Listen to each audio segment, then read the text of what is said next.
Okay, welcome everyone to the Australian Formula 1 podcast. I'm Pep, this is Max. Hello. How are you, Max? Hello, Matt. Good, mate. How are you? I'm well, mate. I'm really well. We're doing this outside today, so there's planes and there's gardening noise, but we'll see how we go. We'll get through it. We'll press on.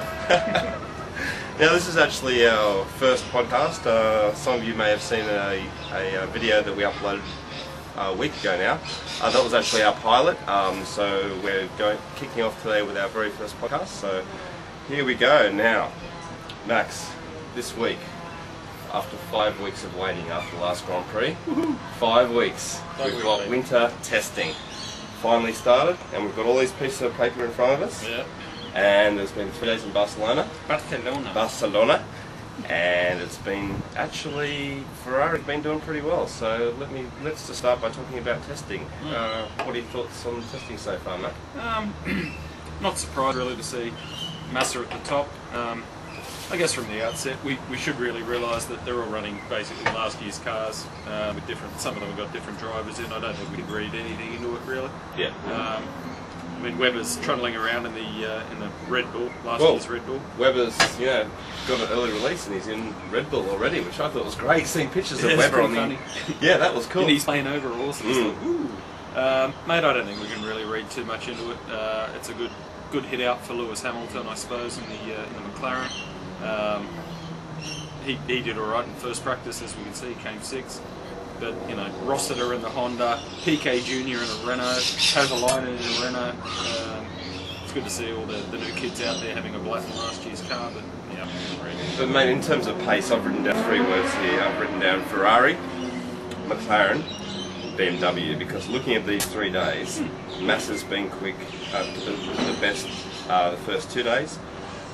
Luca on the last day. They're a wolf in sheep's clothing, I think, Pat, with Robert Kubica. He proved his worth last year, even though he was racing in a car that was a kilo lighter than everyone else. When he got that 7, he still proved that he was out the smarts. He was good enough to cheat. That's the important thing. No, he should do well this year. I think I'll be one of the teams to watch.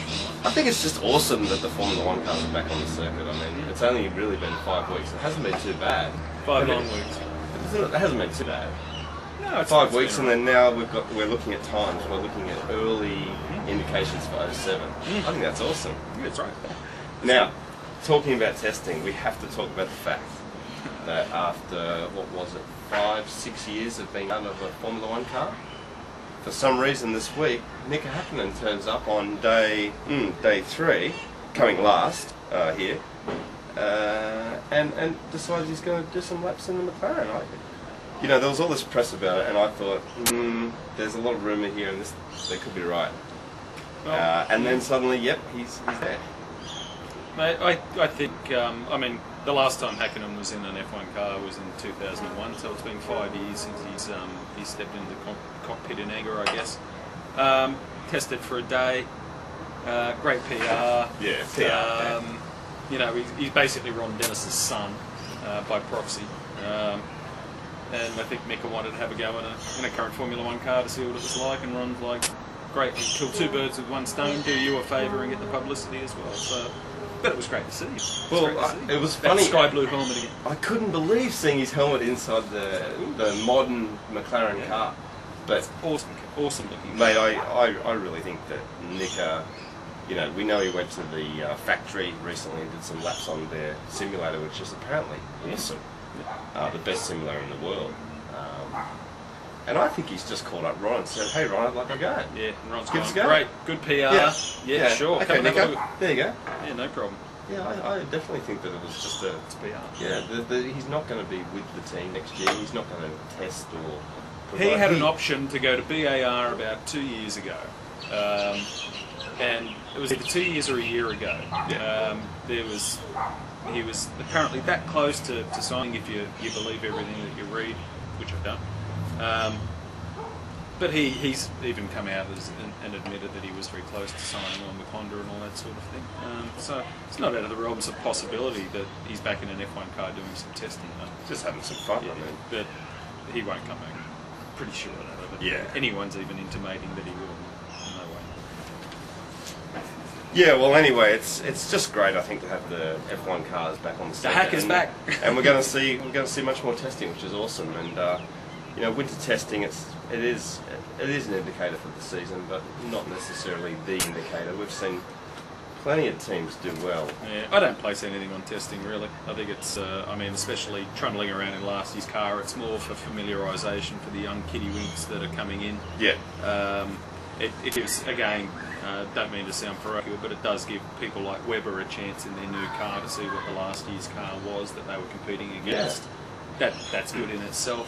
But I mean, other than that, I think it's primarily pointless. The main thrust behind their testing would be everyone's going on to Bridgestones. Yeah.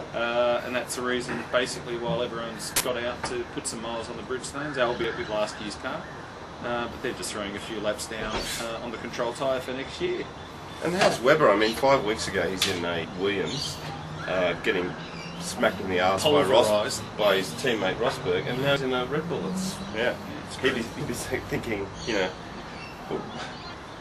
well, we've got Barcelona at Circuit de Catalunya this week, and next week they're at Jerez, so there's plenty more testing. Jerez. There's plenty more testing to come next week as well, so we'll see what happens. And also, I'm just looking at this list here. We've got people like PK Jr., like you said, some of these young drivers. Amamula.